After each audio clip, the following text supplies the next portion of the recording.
en el Evangelio según San Mateo, en el capítulo 3, el versículo 17, y pienso que ya se lo saben de memoria.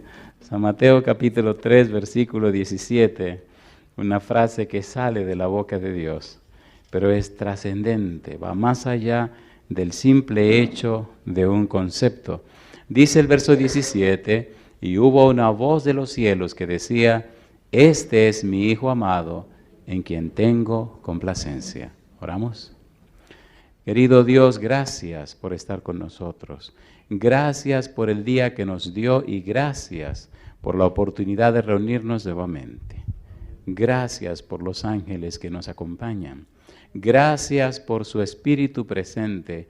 Permita, Dios, que el Santo Espíritu nos traiga palabra de vida para la vida eterna. Que no recibamos conceptos humanos, palabras de hombre, pero sí la palabra de Jehová, que vive y permanece para siempre. Señor, ilumine nuestra mente, habilítela para entender y comprender su palabra. Y ahora, háblenos. Se lo pedimos en el nombre de Jesús. Amén, Señor. Amén. Durante la semana hemos mencionado la frase siervo de Dios. Y más aún hemos hablado acerca del Cordero de Dios. Haremos un repaso rápido, bien al punto, de las cosas fundamentales que hemos dicho. Número 1, el versículo 17 de San Mateo capítulo 3 ocurre en el momento del bautismo de Jesús. Dios repite la misma frase 2 veces, primero en el bautismo de Jesús, segundo en el monte de la transfiguración. Número 2, en la frase de Dios hay 2 perfiles del Señor Jesús. Número 1, presenta a Jesús como Hijo de Dios, presenta a Jesús como el Mesías. Las 2 partes significan y tienen que ver con la divinidad de Jesús. Hijo de Dios, por decreto, Salmo 2:7. El ungido de Dios, Mesías en hebreo, Cristo en griego.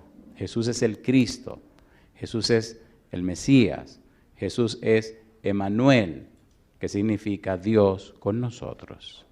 Juan dice, en el principio era el Verbo, y el Verbo era con Dios, y el Verbo era Dios. El versículo 14 de Juan 1 dice, y el Verbo se hizo carne y habitó entre nosotros. Pablo dice en 1 Timoteo 3:16, grande es el misterio de la piedad, Dios fue manifestado en carne.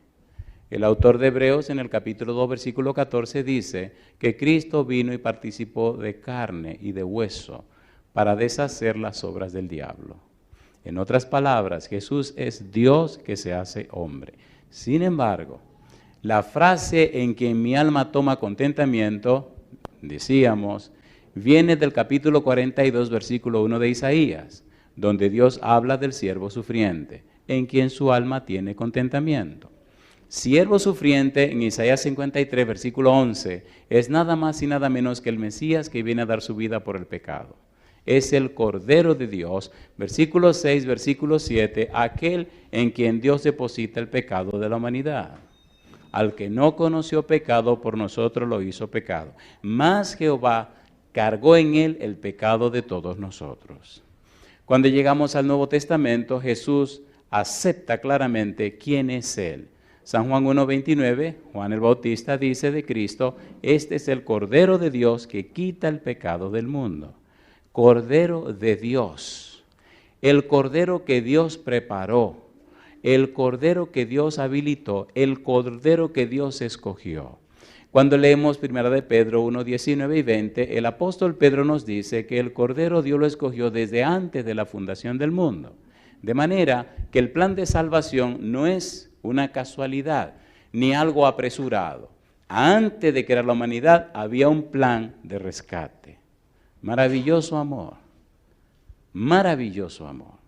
Y por la eternidad, no sabemos desde cuándo, Dios tenía preparado el rescate para ti y para mí. La salvación no es corporativa, la salvación no es por grupo, la salvación es individual. Así que todo lo que Dios hace, no lo hace por nosotros, lo hace por ti y lo hace por mí. ¿Se entiende lo que estamos diciendo? ¿Se entiende o no se entiende? Es un asunto personal, relacional. De allí encontramos entonces que desde antes de la fundación del mundo se escogió el Cordero para la Pascua. Qué bueno que en el libro de Colosenses 2, versículo 14 dice que Cristo en la cruz anuló el acta de los decretos que había contra nosotros. Anular el acta de los decretos significa que Cristo pagó la deuda que teníamos con el pecado. Y el versículo número 15 dice que triunfó sobre los principados y potestades y los exhibió públicamente en la cruz. Significa esto que Satanás no puede reclamar absolutamente nada a aquel que acepta a Cristo como su Salvador personal. ¿Se entiende o no se entiende? ¿Se entiende o no se entiende lo que estamos diciendo? De allí entonces se desarrolla en la Biblia una teología del Cordero. ¿Qué cosa se desarrolla? Teología del Cordero. Todo esto nace de una simple frase que salió de la boca de Dios, en que mi alma toma contentamiento. La frase es tan trascendente, es decir, la frase es tan amplia y profunda, la frase es tanto para la eternidad, que toda la eternidad no podrá explicar la frase. Hay un versículo de la Biblia que me maravilla, me impresiona, me emociona y me llena de gozo, y jamás he podido hacer un sermón de ese versículo. Declaro sinceramente que no lo entiendo. Tal vez usted lo pueda entender y me lo puede explicar, pero tenga cuidado. Romanos capítulo 11, versículo 33. ¿Qué le pasó al pastor hoy? Bueno, vamos a leer. Si usted lo entiende y me lo puede explicar, yo seré feliz cuando termine la reunión. Agárrese que es un gancho que le estoy poniendo. Romanos capítulo 11, versículo 33. Mire qué cosa linda. ¿Cómo dice el versículo 33? Romanos 11, 33. Este versículo me encanta y no lo entiendo. Dice el versículo, oh profundidad, ¿de qué cosa? De las riquezas, ¿de qué dice? De la sabiduría y de la ciencia de Dios. Qué cosa linda. Oh profundidad de las riquezas, de la sabiduría y de la ciencia de Dios. ¿Y qué sigue diciendo? ¿Qué sigue diciendo? Cuán insondables son tus juicios. ¿Y qué sigue diciendo? E inescrutables tus caminos. Insondables. Usted no puede llegar al fondo de ellos. Inescrutables. Usted no puede escudriñarlo profundamente hasta el fondo lo que ellos quieren decir y significan. Por eso es tan importante entender esto de la teología del Cordero. ¿Cómo Dios hizo tanto por un ser tan malo y pecador como yo? ¿Cómo Dios arriesgó todo por una persona como tú? Eso es increíble. ¿Es increíble o no es increíble? Y ese es Dios. La peor tragedia de la humanidad es que no conoce a Dios. Lo peor que le ha pasado a la humanidad es no conocer a Dios. Y lo más triste y doloroso de los que se llaman cristianos es que sus vidas dicen, lamentablemente, que la mayoría no conoce a Dios. Qué pena. Porque cuando usted conoce a Génesis 15:6, vamos rapidito, vamos a leerlo mejor, rapidito. Génesis 15:6. Miren, vamos rápido, que el tiempo se va aquí muy a prisa.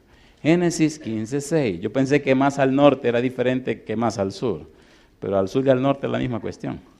El tiempo se va rápido. Génesis 15:6. Mire qué cosa linda. ¿Cómo dice el versículo 6? Y creyó a Jehová, ¿y qué dice? Y le fue contado por justicia. Y creyó a Jehová. ¿Abraham creyó en Jehová o creyó a Jehová? A Jehová. Usted no puede creer en si primero no conoce a. ¿Sí o no? ¿Sí o no? Para creer en, tengo que conocer a. Cuando usted le pregunta a una gente, ¿usted cree en Dios? Dicen que sí. Y si usted le pregunta, ¿usted conoce a Dios? Entonces se rascan la cabeza. ¿Cómo es la cosa? ¿Verdad que se pone bueno el asunto? Necesitamos estudiar la Biblia. Necesitamos saber qué es lo que Dios ha dicho, porque lo que de Dios se sabe solamente es lo que Dios reveló. Porque nadie puede saber más de Dios que lo que Él reveló. Y para conocer a Dios hay que saber lo que Él reveló. De allí la importancia de lo que estamos estudiando. En quien mi alma toma contentamiento. Desde antes de la fundación del mundo, Dios ofreció el Cordero. Número 1. Número 2. Cuando el hombre peca, Génesis capítulo número 3, Dios no se ausenta. Dios viene a donde el hombre y le pregunta, Adán, ¿dónde estás tú? Dios no abandona al hombre cuando peca. Dios no se hace de la vista gorda, dicen en mi país. Dios busca al hombre, no para condenarlo. Dios busca al hombre para decirle al hombre y enseñarle al hombre cuál es su situación y su condición. La pregunta, ¿dónde estás tú?, es trascendente. Va más allá del simple pensamiento de una ubicación geográfica. La pregunta, ¿dónde estás tú?, significa, no estás en el lugar que yo te coloqué. De hoy en adelante las cosas serán distintas, Adán, no porque yo lo decidí, tú lo decidiste. Sin embargo, todo está implícito en la pregunta. Y yo te pregunto a ti hoy, con relación a Dios, ¿dónde estás tú? Dios sigue haciendo preguntas y en el versículo 15 habla de la enemistad entre la mujer y la serpiente.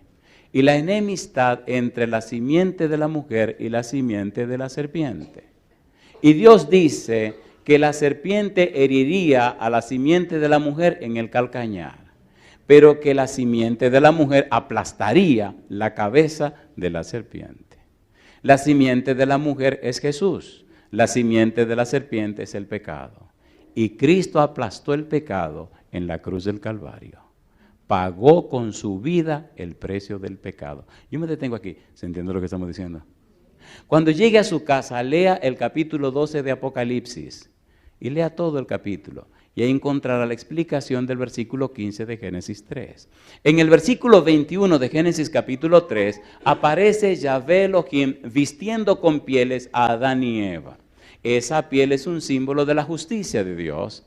Quien viene a la tierra a mostrar la justicia de Dios es Cristo Jesús. Romanos capítulo 3 versículo 21 en adelante. Cristo trae la justicia de Dios. Jeremías 23, 5 y 6 dice que la justicia es Jehová. Jehová, justicia nuestra. La justicia es una persona, la persona es Cristo Jesús. En Gálatas 3:27 dice que cuando nos bautizamos somos vestidos de Cristo. De modo que en el bautismo usted queda vestido con la persona justicia que se llama Cristo Jesús. Y permita a Dios en la semana encontremos un espacio para explicar algunas cosas que tienen que ver con la palabra bautismo, porque es muy confusa para algunos y otros no la pueden entender. Pero la palabra bautismo tiene una connotación legal, una connotación forense, una connotación de tribunales. Cuando usted va a comprar una casa, ¿verdad que necesita un notario? Bueno, aquí sería un abogado, ¿verdad? Un abogado. Y tienen que hacer un asunto legal, ¿o no? El bautismo es una compra de una casa, de un templo, que es el cuerpo suyo. Y Dios lo compra con la sangre de su Hijo. El pecado, la palabra pecado es una palabra forense, una palabra legal. Primera de Juan capítulo 3 versículo 4, el pecado es transgresión de la ley. La ley tiene que ver con tribunal.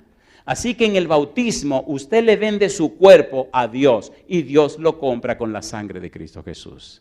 Ahora su cuerpo es propiedad de Dios y entonces viene el Espíritu a morar en usted. Es un acto legal. Las personas que escuchan la palabra de Dios, que les gusta el Evangelio, que se fascinan con la Biblia y no toman una decisión, ¿quieren que le lea lo que pasa? ¿Le leo o no le leo? ¿Seguro que quieren que se lo lea? No le va a gustar. Y posiblemente le duela. Y hasta usted va a decir, Me acuerdo de una señora una vez que se olvidó que estaba en la iglesia. Y el tema se puso tan interesante. Porque hay personas que se concentran mucho y como que pierden la ubicación. Y en un momento dije algo y esa señora dio un salto en la silla que todo el mundo se rió. ¿Están listos? ¿Quieren que le diga esto o no quieren? ¿Quieren o no quieren? Bueno, la curiosidad mató al gato. Aquí vamos. San Mateo capítulo número 12. Ustedes fueron lo que quisieron. Cojan ahora. No diga después, ay, no, espérate. No, espérate. Ya dijiste que sí. San Mateo capítulo número 12. Se da un incidente en el capítulo. Miren, vamos rapidito, que esto es una pequeña limonada que nos vamos a tomar. San Mateo capítulo. Yo no he visto limones aquí. Aquí no abundan los limones. Qué barbaridad. Ah, no. Bueno, no he visto limones y a mí me fascinan mis limones. Me encantan los limones. Soy enfermo con los limones. Me gustan la limonada, me gusta el limón. En el norte hay muchos limones. Bueno, pues es una limonada. Disfrútenla y gócensela. Capítulo número 12. En el capítulo 12 se da un incidente y este incidente lleva o trae como consecuencia que a Cristo lo acusan de sacar los demonios por el poder del diablo, el poder de Belcebú. Y es una acusación fuerte. En el versículo 28 Jesús dice, pero si yo, por el Espíritu de Dios, echo fuera los demonios, ciertamente ha llegado a vosotros el reino de Dios. El ambiente del capítulo 12 es echar fuera demonios. El ambiente del capítulo 12 es Cristo sacando demonios.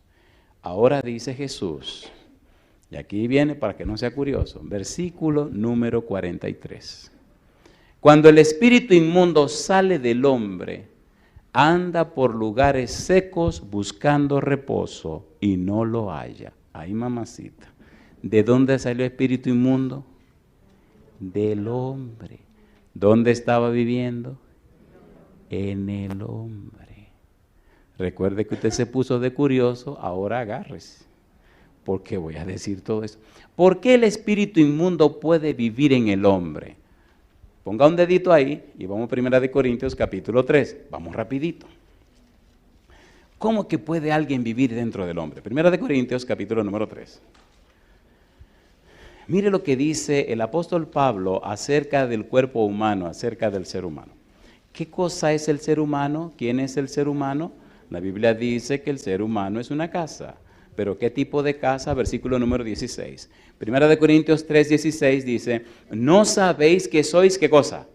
Templo de Dios y que el Espíritu de Dios, ¿qué hace? Mora en vosotros. ¿Qué cosa somos nosotros? Un templo.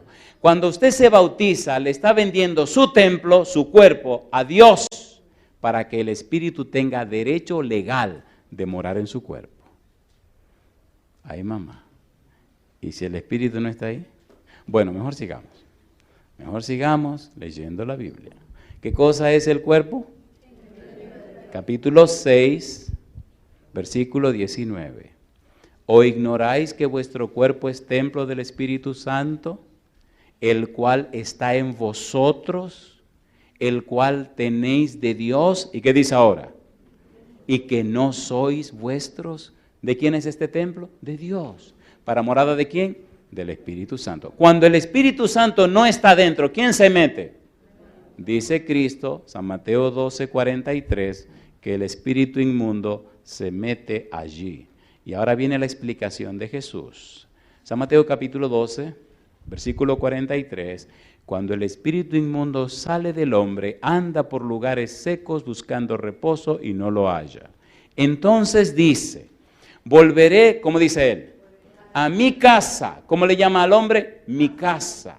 ¿Es una casa el ser humano? Sí. ¿Qué tipo de casa? Un templo. Mi pregunta entonces, si nosotros somos un templo para la morada del Espíritu de Dios, ¿deberíamos ser personas santas? ¿Sí o no? ¿Notan el lío ahí entonces? Nos hemos hecho tan religiosos que nos olvidamos ser personas santas que glorifican a Dios. Somos tan religiosos que ya no somos espirituales. ¿Sí o no? Alguien dijo, el hábito no hace al monje. Diciendo con esto que la ropa no es importante, pero alguien escribió más abajo, pero lo distingue. ¿Sí o no? ¿Sí o no? ¿Qué cosa es un general en pantaloncito corto? Un hombre más. ¿Y cuando se pone el uniforme? Un general. ¿Me están entendiendo? ¿De quién deberíamos estar vestidos? De Cristo Jesús. ¿De quién deberíamos estar llenos? Del Espíritu Santo. ¿Cuándo ocurre eso? Cuando te bautizas. ¿Cómo ocurre? Porque Dios te compra y te paga con la sangre de su Hijo. Sí, es verdad. En muchas religiones e iglesias están abusando de la palabra bautismo. Eso es verdad también. Inclusive la gente ni sabe lo que eso significa. Pero pienso que eso debe estar bien claro para que usted sepa qué es lo que significa y qué es lo que ocurre cuando usted se bautiza. Es una transacción espiritual. Dios te compra con la sangre de Jesús para tener derecho legal en tu cuerpo, para que el Espíritu more en ti y te vista con la justicia de Cristo Jesús. Eso es lo que ocurre. Y tu nombre se registra en el libro de la vida, en el cielo, y tenga derecho de entrada en la patria celestial. Eso es lo que ocurre, un acto legal. Y el demonio dice, espérate, perdí el derecho. Capítulo 12, San Mateo, versículo 44. Entonces dice, volveré a mi casa de donde salí, y cuando llega, la halla ¿cómo? Desocupada, ¿qué más? Barrida, ¿y qué más? Y adornada. ¿Por qué la casa está desocupada, barrida y adornada? ¿Qué hizo salir al demonio de esa casa? El poder de la palabra de Dios. Pero el Espíritu jamás entrará a tu vida sin que se den los pasos correctos. Queridos, ¿entienden lo que estamos diciendo? El Espíritu jamás entrará a morar en tu vida si no se dan los pasos correctos. ¿Qué le pasa a una gente que se mete en una casa ajena, de que a vivir en una casa ajena sin comprarla y sin pagar una renta? ¿Qué le hacen? Bueno, aquí yo no sé lo que le hacen, pero allá yo sí sé lo que le hacen. ¿Qué le hacen aquí? El tipo rompió la puerta, se metió, se mudó y empezó a vivir la casa en una casa ajena. ¿Qué hacen los dueños? ¡Ay, qué bueno! ¿Qué decía ella hasta que usted quiera? ¿Hacen así aquí? Compadre, le sacan todo a la calle y termina en la cárcel. El Espíritu no entra en ninguna casa si no le dan el derecho para entrar. Y miren lo que hace el demonio. Recuerden que fue por curiosidad que preguntaron, así que agárrense ahí. Dice el versículo número 45. Entonces va el demonio y toma consigo otros 7 espíritus peores que él, y entrados moran allí, y el postrer estado de aquel hombre viene a ser peor que el primero. Y dice Cristo, así también acontecerá a esta mala generación. Pregunto, ¿rechazaron a Jesús? Rechazaron a Jesús. ¿Y qué les ocurrió? Bueno, averigüen la historia en el año 70, ¿qué pasó en Jerusalén? ¿Se acuerdan de la destrucción de Jerusalén? ¿Pidieron o no pidieron que su sangre caiga sobre nosotros y sobre nuestros hijos? Hay 2 cosas que tú puedes hacer. 1, o aceptas a Jesús. 2, o lo rechazas. No hay otra manera. Por eso es tan importante la teología del Cordero. Aquí me detengo. ¿Le parece bien si volvemos al camino y dejamos esa limonada tranquila? ¿Ya se entendió? ¿Somos morada de quién? Del Espíritu Santo. No diga de los demonios, porque entonces va a meter en problemas. ¿Verdad que hay un acto legal, un derecho legal? Sí. El derecho legal, la transacción es el santo bautismo. Trabajemos ahora con el tema que nos corresponde. El Cordero fue inmolado desde antes de la fundación del mundo. 2. El Cordero es representado en el capítulo 3 de Génesis, versículo 15, y en el versículo 21 de Génesis, donde Dios viene y viste a Adán y Eva con pieles de cordero. Con pieles, dice la Biblia. Esa vestimenta representa la justicia de Jesús. Y ahora vamos al tema de hoy. ¿Están listos? Hay toda una teología del Cordero y la vamos a ver. Porque si usted la entiende, si la comprende, descubrirá hasta dónde llegó Dios para la salvación suya. Hasta dónde llegó Dios para alcanzarte a ti. Y cuando ya uno sabe, no puede alegar en el tribunal que no sabe. Cuando usted va a un tribunal a declarar, ¿qué le ponen en la mano? La Biblia. Le piden que levante la mano y ¿qué le predicen? ¿Jura usted decir la verdad? ¿Qué más? Solo la verdad. ¿Y qué más? Nada más que la verdad. Y es lo que le estoy presentando. Usted tendrá que hacer una decisión. Yo me voy el domingo y quiero llegar a mi casa el martes. ¿Cuándo volveré por aquí? Dios sabe. El pastor dice que ahí viene el invierno. Yo lo felicito, disfruten su frío y caliéntense bien. Y pastor, vamos a ver si vienen a patinar. Bueno, vamos a trabajar ahora en Génesis capítulo 22. ¿Están listos? Vamos a la tercera parte de esta teología del Cordero. Génesis 22 presenta la historia de Abraham y de Isaac. Vamos rapidito porque hay mucho que decir y muchas cosas hermosas que repasar. Génesis capítulo 22, sabemos que Dios le dice a Abraham, toma a tu hijo Isaac, tu único a quien amas, y llévalo para que lo sacrifique en el monte que yo te diré. Y entonces Isaac le hace la pregunta en el versículo 7, entonces habló Isaac a Abraham su padre y le dijo, Padre mío, y él respondió, heme aquí, mi hijo. Y él dijo, he aquí el fuego y la leña, mas ¿dónde está el cordero para el holocausto? Y respondió Abraham, Dios se proveerá de cordero para el holocausto, hijo mío. E iban juntos. Una pregunta para usted. ¿Llegó Abraham al momento de cortarle el cuello a su hijo? ¿Sí o no? Sí. ¿El ángel detuvo su mano? Sí. ¿Proveyó Dios un cordero que Abraham sacrificó en aquel lugar? Sí, Señor. Ahora, ponga cuidado a lo que dice Jesús. Y me gusta esta parte porque es profunda y Cristo la expresa en una forma clara y amplia. Jesús tenía plena conciencia, Jesús estaba bien claro en lo que había venido a hacer a la tierra. Por eso dice, vine a hacer la voluntad de mi Padre. La voluntad de Dios, la voluntad del Padre es que usted alcance la salvación. Y Dios determinó arriesgar todo el cielo, si era necesario, para la salvación de tu persona. No importa el costo, pagaremos todo para que no se pierda. No conocer a Dios nos hace ser seres tan, wow. Bueno, no quiero decir ninguna de las palabras que me vinieron a la cabeza porque son muy fuertes. Tan tristes, nos hace tan tristes, somos tan tristes. Esa duele menos, ¿verdad? Nos hace tan tristes, tan... Póngale las otras palabras que usted quiera allí. San Juan capítulo 8. Ponga cuidado que ahora que esto se va a poner bueno.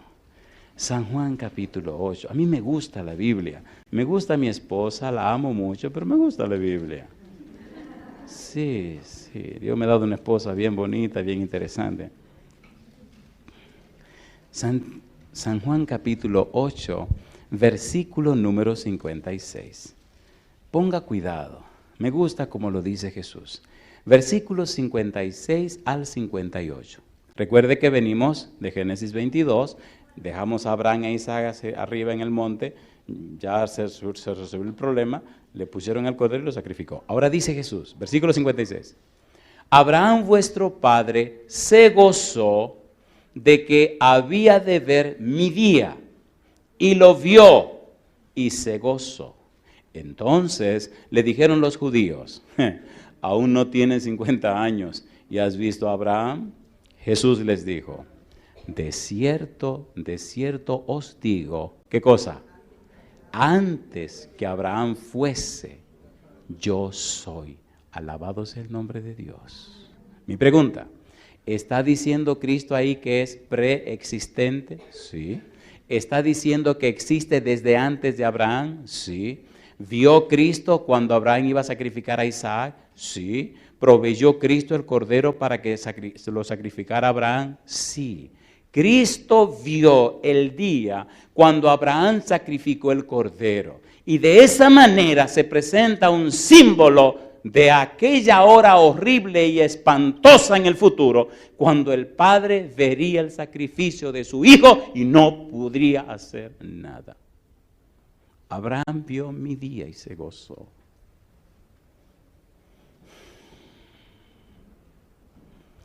La clave la veo no solamente en la frase, vio mi día y se gozó. La clave la veo en la frase, antes que Abraham fuese, yo soy. Y ahí nos detendremos. Oiga, mire, déjame decírtelo así. Ponte a pensar, querido, ponte a pensar, querida. Cristo ahora toma para él un atributo divino. yo soy. Y hace y describe en una forma tan linda en la Biblia quién es Él. Antes que Abraham fuese, ¿qué cosa? Yo soy. Vamos rapidito a leer una serie de pasajes preciosos que nos van a motivar a leer más la santa palabra de Dios. San Juan capítulo 4, versículo 25 y 26. Vamos rapidito. San Juan capítulo 4, versículo 25 y 26. ¿Qué dice Cristo acerca de su persona? Ese cordero que Abraham vio, el símbolo de Abraham y tuvo realidad en Cristo Jesús. San Juan capítulo 4, versículo 25. Le dijo la mujer, ¿qué cosa? Sé que ha de venir el Mesías, llamado el Cristo. Cuando Él venga, nos declarará todas las cosas. Jesús le dijo, ¿qué cosa? Yo soy el que habla contigo. Mi pregunta, ¿el Mesías es Dios con nosotros, sí o no? Y ahora Cristo se identifica como el ¿qué? El yo soy. Número 1. Número 2. Mire lo que sigue diciendo el apóstol Juan. San Juan capítulo número 6, versículo 35. Vamos rapidito. San Juan 6, 35. La Biblia es tan hermosa. Dice Juan 6, 35. ¿Cómo dice el verso 35? Jesús les dijo, yo soy el pan de vida. El que a mí viene nunca tendrá hambre, y el que en mí cree no tendrá sed. ¿Cómo dice? Jamás. Versículo 48. Yo soy el pan de vida. ¿Está diciendo Cristo que Él es, sí o no? Capítulo 8, versículo 12. San Juan capítulo 8, versículo 12. Dice el verso 12, otra vez Jesús les habló diciendo, yo soy la luz del mundo. El que me sigue no andará en tinieblas, sino que tendrá la luz de la vida. Versículo 24, por eso os dije que moriréis en vuestros pecados, porque si no creéis que yo soy, en vuestros pecados moriréis. Mi pregunta, ¿está siendo categórico Jesús? Sí, Señor. Así que aquel símbolo, aquel cordero que Abraham sacrificó, era un símbolo del verdadero cordero que ahora estaba en el mundo. Antes que Abraham fuese, yo soy. Abraham vio mi día y se gozó. Cristo está diciendo, yo soy Dios hecho carne, pero vengo a morir como el siervo sufriente. Y la Biblia presenta la teología del cordero para que nadie tenga la duda, ni deje, ni diga que no entiende hasta dónde llegó Dios para salvar a cada ser humano. No hay razón para que la gente se pierda. Pienso que la razón por la que la gente se pierde es porque no saben. Y alguien tiene que explicarle. ¿Es así o no es así? Si la gente supiera, no fueran como son. Quisiera contarles tantas cosas. Oigan, ¿puedo decirle algo que le duela? Seamos honestos, seamos honestos. ¿Verdad que la mayoría de los que nos llamamos cristianos somos medio charlatanes y sinvergüenza? Seamos honestos, vamos a ser bien honestos. No nos comprometemos completamente ni con Dios ni con el diablo. ¿Sí o no? No somos ni fu ni fa. Seamos honestos, ¿sí o no? La gente se pierde delante de nosotros y no nos importa. Y la gente sufre. Porque Dios no encuentra a quién mandar a llevar la bendición que quiere mandar. Y estamos tan empeñados en nuestras necesidades y somos tan egoístas que cuando oramos solamente Señor dame, Señor recuerda, una reclamadera, es una verdad. Es un Dios serio. Yo quiero que tú me des, tu promesa, Señor. Qué barbaridad. Pero dame la gracia por lo que ya te di. Ay, Señor. Qué vergüenza. Y somos cristianos. Capítulo número 10, versículo 7. La Biblia es linda y maravillosa. Explica lo que uno necesita saber. Versículo 7. Volvió pues Jesús a decirles, de cierto os digo, ¿qué cosa?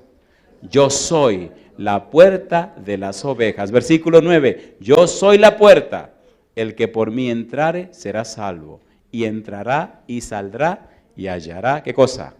Pastos. Versículo 11. Yo soy el buen pastor.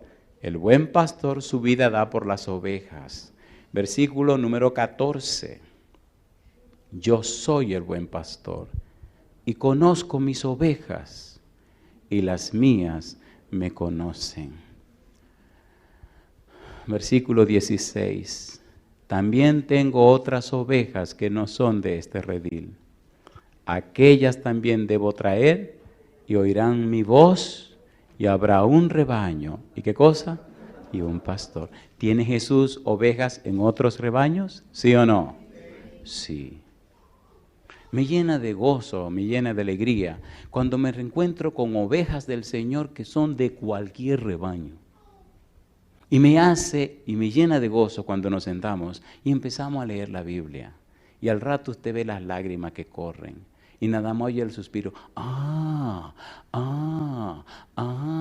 Y la frasecita, pero yo no lo había visto así, pero yo no lo había entendido así. Qué cosa chula, mamacita, pero yo no. Hace muchos años atrás yo venía de Nueva York, iba para Washington, para Virginia en realidad, a visitar a mi hermana. Y me encontré una gringuita que no hablaba ni pío de español. Y ya se encontró un negrito que no hablaba ni pío de inglés. Así que ni pío ni pao. Digo, ¿cómo le predico a esta muchacha? Y le digo, ¿tú tienes tu Biblia ahí? Sí, saca la Biblia. Digo, esta se fastidió. Porque yo le voy a enseñar los versículos en español y ella lo va a leer en inglés. Teníamos bastante tiempo para hablar. Compadre, cuando íbamos hablando ya como por 3 horas más o menos, la chiquita empieza, digo, ¿y ahora qué te pasó? Y me dice un récord de cosas que yo ni entendía. Así que para que yo entendiera, buscaba un versículo de la Biblia para que yo lo leyera, y ahí entonces me decía, ella me lo buscaba en inglés, yo leía mi Biblia en español. Oye, fue una conversación de 5 horas fantástica, pero entendió el plan de salvación, entendió el amor de Dios, entendió el sacrificio de Jesús, entendió el mensaje divino. ¿Se entiende o no se entiende? La gente sabe quién tú eres. La gente no es tonta. La gente sabe si el Espíritu de Dios está en tu vida o no está. La gente sabe si eres un falso, un mentiroso, un engañador. La gente sabe quién tú eres. Déjate de tontería. ¿Sí o no? Y el diablo también quiere hacer sus tonterías. Después le cuento porque el tiempo se me está acabando. Sí, porque el diablo anda suelto también. El diablo quiere hacer su diablura. Capítulo 11, versículo 25-26. Recuerden que estamos con el yo soy. Versículo 25 le dijo Jesús, yo soy la resurrección y la vida. El que cree en mí, aunque esté muerto, vivirá. Y todo aquel que vive y cree en mí, ¿qué cosa? No morirá eternamente. ¿Crees esto? Y siguen los yo soy. Capítulo 14, versículo 6. ¿Qué dijo Jesús? Yo soy el camino y la verdad. ¿Y qué más? Y la vida. Nadie viene al Padre, sino ¿por quién? Por mí. Capítulo 15, versículo 1. Yo soy la vid verdadera y mi Padre es, ¿qué cosa? El labrador. Versículo 5. Yo soy la vid, vosotros los pámpanos. El que permanece en mí y yo en él, este lleva mucho fruto, porque separados de mí nada podéis hacer. Yo te pregunto, ¿esto tiene sentido o no tiene sentido? A ver, ¿tiene sentido o no tiene sentido? ¿Es Cristo el gran yo soy? Él dice que sí. La Biblia dice que sí. Y yo creo que sí. ¿Lo crees tú? Recuerde que todo partió con la frase, antes que Abraham fuese, yo soy. Abraham vio mi día y se gozó. Y ahora Cristo explica la teología de lo que está presentando. Sin embargo, ahora empieza lo bueno. Éxodo capítulo 3, versículo 13 al 15. Y aquí vamos a usar los minutos que nos quedan, porque aquí sí nos va a doler. ¿Han visto cuando usted se da una herida? Una herida no. Cuando usted se quema y le ponen algún vendaje para evitar problemas, cuando le van a quitar el vendaje, lo sabroso que es cuando le están quitando el vendaje, que le hagan los cabellitos, ¿se han dado cuenta? No al pasito duele más, arranca eso rápido. Así que vamos a quitarle los cabellitos a ustedes ahora. En el capítulo número 3 del libro de Éxodo, Dios viene para hablar con Moisés. Dios viene a decirle que va a rescatar a su pueblo de la esclavitud de Egipto. Dios viene personalmente, no envió ningún ángel. Aunque la palabra ángel de Jehová es un título que representa o se usa para representar al Señor Jesús. Ahora viene Dios a hablar. Me gusta porque aparece en la Biblia del principio por primera vez la palabra o la frase yo soy. Jesús dijo en el Nuevo Testamento que Él es. Yo soy. Ahora, mire qué cosa rica, qué cosa hermosa, qué maravilla que el mismo Dios viene a hablar con Moisés, a decirle, mira Moisés, yo he visto, yo he oído el clamor de mi pueblo y vine para libertarlo. Por favor, ponga cuidado a estos verbos. Dios te ha visto, Dios te ha conocido, Dios sabe lo que está pasando contigo, Dios conoce tu realidad. Por eso envió a Cristo Jesús. Mira qué cosa linda. Capítulo 3. Vamos a leer rapidito el versículo número 7. Dijo luego Jehová: bien he visto la aflicción de mi pueblo que está en Egipto, y he oído su clamor a causa de sus exactores, pues he conocido sus angustias. El mismo Dios viene a hablar con Moisés. Después del diálogo, de la discusión, Moisés dice, no, que mira que mándate a otro, que mira que a mí se me olvidó el idioma, que mira que... Todas las excusas del mundo, papá Dios como que me dio el calentarnos. Óyeme bien. Y le puso la cosa clara. Entonces Moisés se atrevió a hacer una pregunta. Y esta es una pregunta interesante. Y la respuesta de Dios es más interesante. Por eso se hace imprescindible que los que se llaman cristianos conozcan a Dios. Porque cuando usted conoce a Dios, entonces su vida, su persona, su presencia inspira y motiva a la gente a buscar a Dios. ¿Es así o no es así? Y mire la pregunta de Moisés, versículo 13. Dice el verso 13. Dijo Moisés a Dios: he aquí que llego yo a los hijos de Israel y les digo: el Dios de vuestros padres me ha enviado a vosotros. Si ellos me preguntaren, ¿cuál es su nombre? ¿Qué le responderé? Y respondió Dios a Moisés, ¿qué le dijo? Yo soy el que soy. Y dijo, así dirás a los hijos de Israel. ¿Qué cosa? Yo soy, me envió a vosotros. Mi pregunta, ¿tiene esto algo que ver con Jesús? Sí, Señor. ¿A qué vino ese personaje a hablar con Moisés? A liberar al pueblo de la esclavitud de Egipto. ¿A qué vino Cristo a la tierra? A liberarte a ti de la esclavitud del pecado. ¿Tiene sentido o no tiene sentido? ¿Tiene sentido o no tiene sentido? Mi pregunta, ¿tú quieres que te liberen de la esclavitud del pecado?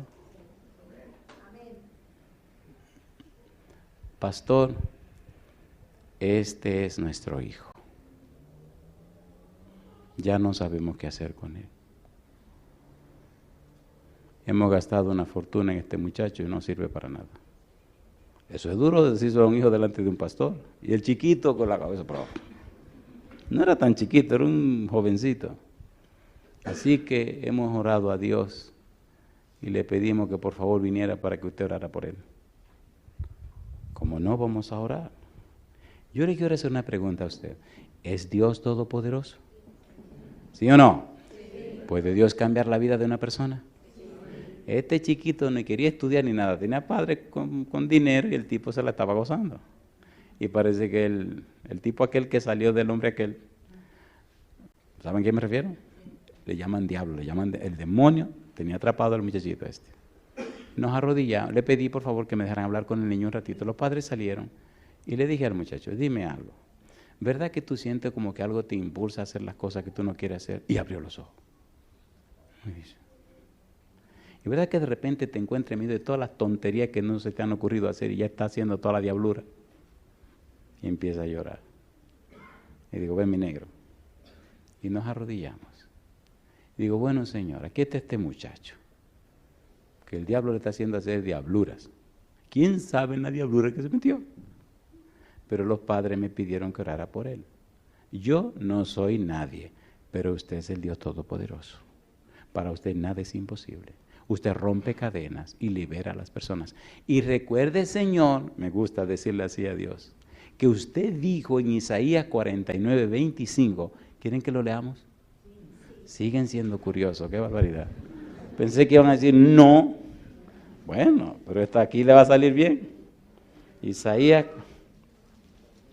49:25. Las madres deberían anotar este versículo porque lo van a necesitar toda la vida.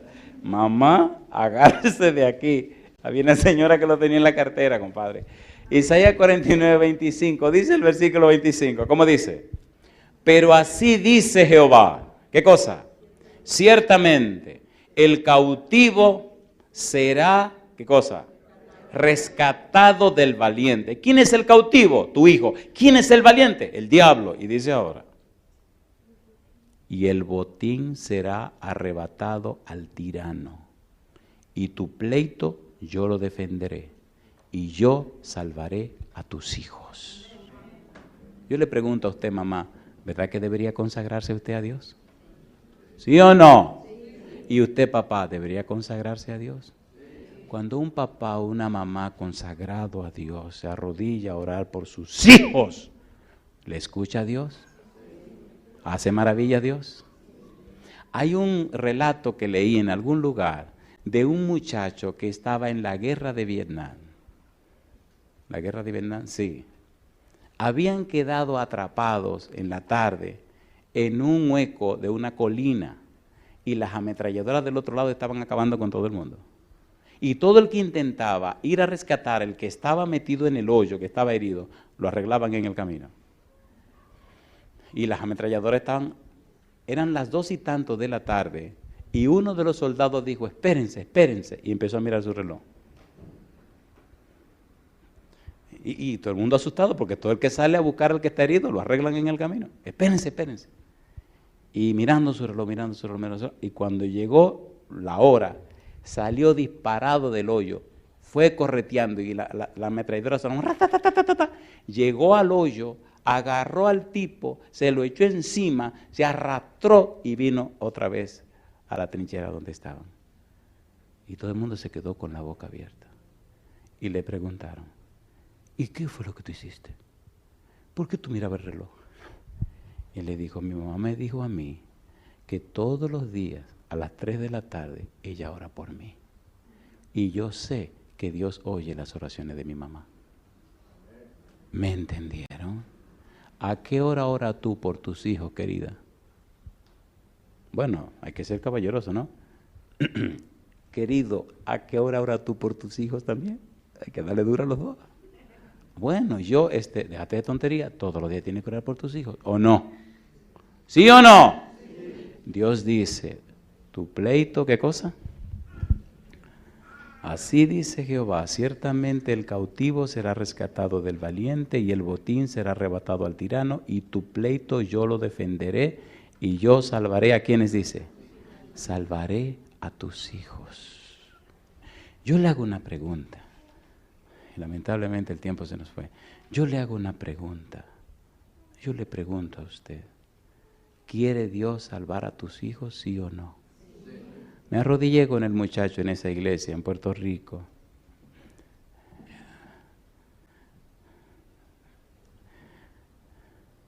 Empecé a orar, empecé a llorar, porque empecé a pensar que este era mi hijo que el enemigo tenía atrapado. Y el chiquito comenzó a llorar también. Terminamos de orar, me abrazó, nos abrazamos fuerte y arrodillado. Se fue y no lo volví a ver. 3, 4 años después, me encontré con los padres y estaban muy radiantes y muy contentos y le pregunté, oigan, ¿y qué pasó con el muchachito aquel? Uy, comenzaron a llorar, me abrazaron y empezaron a hacerme todas las historias. Pidió irse a Miami, se fue a Miami, se puso a estudiar, terminó la carrera que había empezado, está haciendo una especialidad, jamás volvió a usar drogas, ya no usa alcohol, ya no sale a la calle. Pastor, fue una cosa increíble lo que Dios hizo. Y les dije, Cristo murió en la cruz para pagar el precio de nuestros pecados. Y en Él Jehová cargó todas nuestras enfermedades, cargó todos nuestros pecados. Cuando nos consagramos a Él, el Señor hace maravillas en nuestra vida. Yo te pregunto, ¿es así o no es así? En el capítulo 3 de Éxodo, versículo 15, aquí terminamos, está la frase más hermosa que usted puede imaginar. Recuerde que estamos hablando de la teología del Cordero.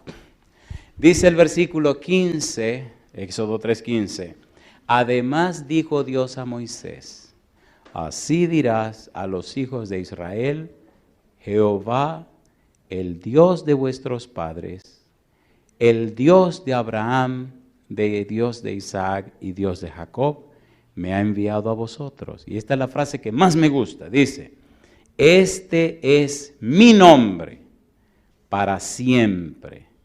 Con él se me recordará. ¿Por cuánto tiempo? Por todos los siglos. ¿Qué significa en realidad la frase? En hebreo, los que saben hebreo, los que estudian el idioma, dicen, la frase se me recordará significa, ustedes vivirán, actuarán, se comportarán, se conducirán conscientes de que yo estoy presente. ¿Consciente de qué? De que yo estoy presente. Yo soy el que soy, significa soy el Dios siempre presente. Si las cosas están bien, estoy presente. Si las cosas están mal, estoy presente. Si las cosas son como tú quieres, estoy presente. Alegría, estoy presente. Tristeza y dolor, yo siempre estoy presente. Yo estoy viendo, estoy oyendo y yo sé lo que está pasando. Pero dame el derecho legal de trabajar con tu vida. ¿Verdad que queremos vivir como nos da la gana y clamamos a Dios que nos ayude? Sea honesto, ¿sí o no? Entonces, sea respetuoso, déjese de eso.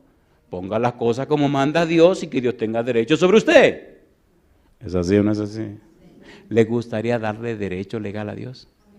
Entonces póngase en pie conmigo. Yo soy el que soy. Así dirás a los hijos de Israel. Yo soy, me ha enviado a vosotros. Este es mi nombre, con el cual se me recordará para siempre. Cuando era un adolescente, un día se me ocurrió pedirle a Dios una novia.